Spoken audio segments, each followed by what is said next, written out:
Welcome. In front of me is an OUKITEL WP35, and today I will show you how we can boot this device into safe mode.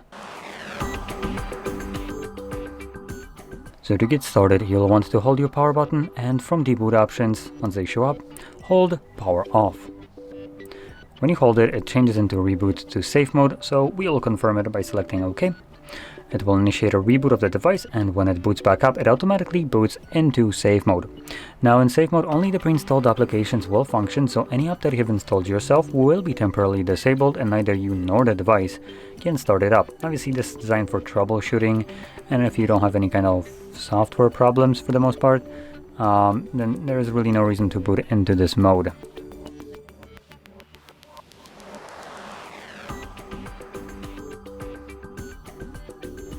And there we go.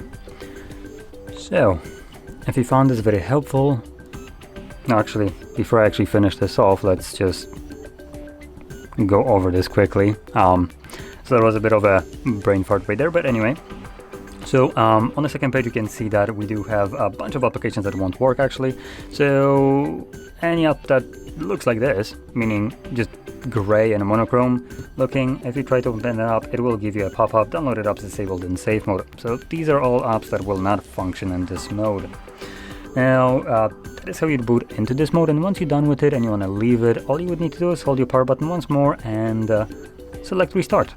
When the device boots back up, it automatically goes back to the normal mode. And now, with that being said, hopefully you found this very helpful, and if you did, don't forget to hit like, subscribe, and thanks for watching.